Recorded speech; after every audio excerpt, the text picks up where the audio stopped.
This is the 5th tutorial on CRTC's security system with the IOIO board. We need to add a second radio button that will tell us whether or not the motion sensor has detected any motion.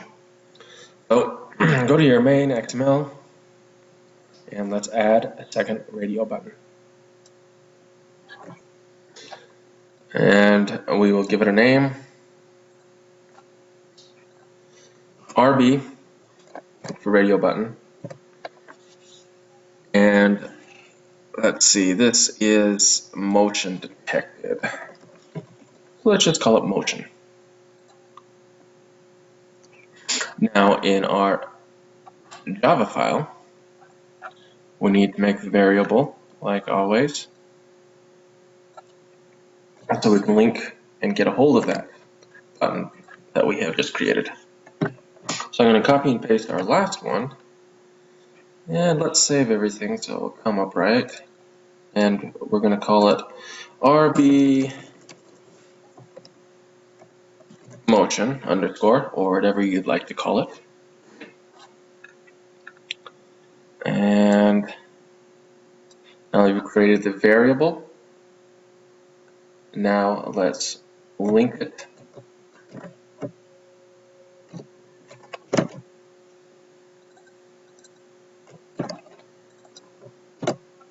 So our RB underscore, motion underscore, is a radio button,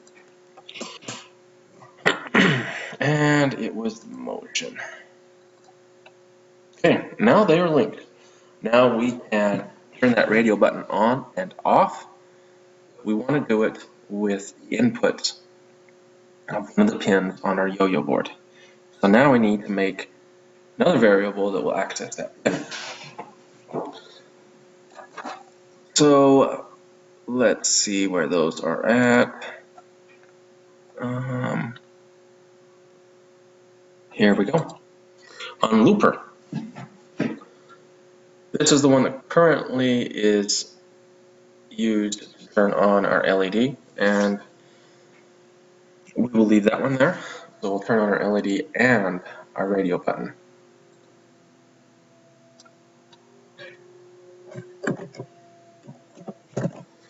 But this one is not going to be an output, it will be an input.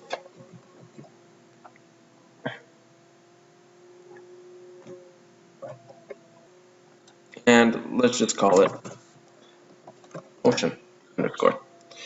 Got red, put your cursor over it and import digital import input. Now we need to link the two. Come down to setup, be like usual, motion is a digital, we're going to open a digital input. And what pin would we like to use? Well, it takes one parameter. Let's use pin 2 or whatever other one you'd like to use.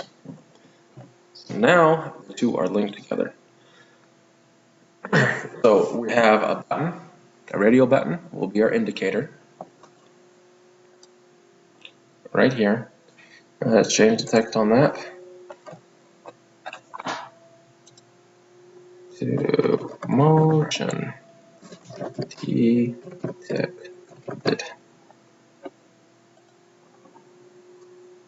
And we have a variable that is linked to that, plus we have a variable motion that's linked with an input.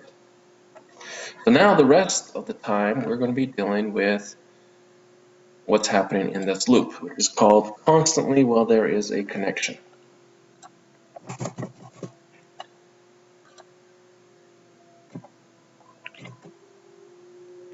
Oops, wrong button. So instead of turning our LED on and off with the button, we want to turn our LED that is on the yo-yo board on and off with whether or not we are detecting motion. So we'll keep the not in there, the exclamation mark, and the variable that is linked to our pin is motion underscore dot, and we want to read it.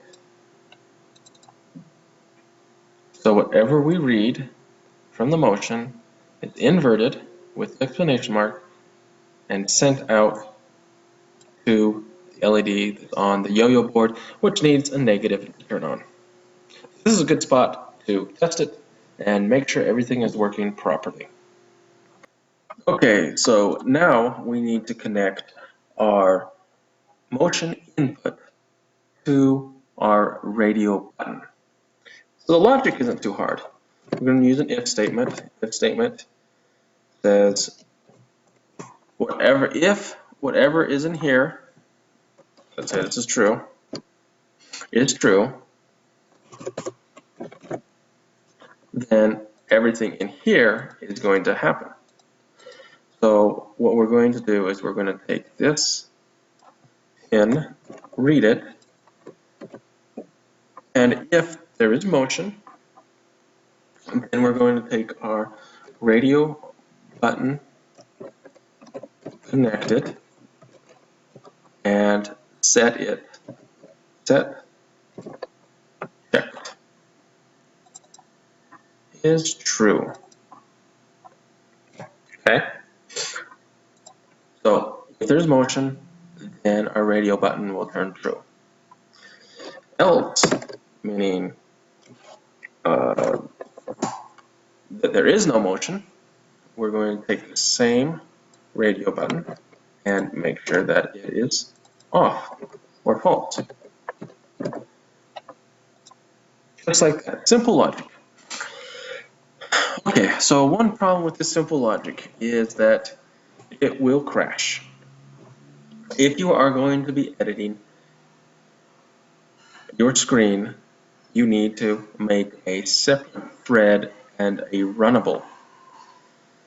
So this is basically the code right here. You need to take this simple logic and stick it inside this runnable, this thread, just like that. Okay, so our little tiny simple logic code just doubled in size. But we're not done yet. Now we have a little problem. It wants us to use a try catch in case there's a problem reading. So we click on that after we hover on. Our little simple code, 4 lines of code, turn into this gigantic, complex section of code. And now inside of our loop, we got this ugly thing. The best way to take care of this big ugly thing is to turn it into a method. So select it, right click, and refactor and extract method. So we're taking all that and just putting it into a method, and this method is basically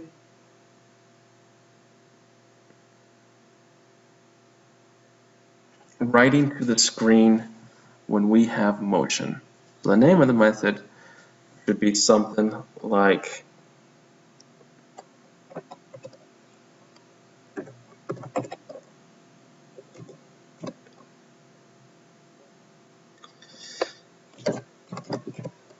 motion display. Okay, so I took that huge chunk of ugly code and shrunk it down to a nice little method, keeping things organized and clean. Now we'll run it and see how it works. Oh, one more thing before we continue is under our green XML, under our motion detected button, we did not turn off whether it is clickable. Make sure you do that, and it should be done. Okay, it didn't work. One typo. We don't want to be changing the connection button every time we detect motion. We want to change the motion radius button. That should work much better. Okay, try that. Thanks. Bye.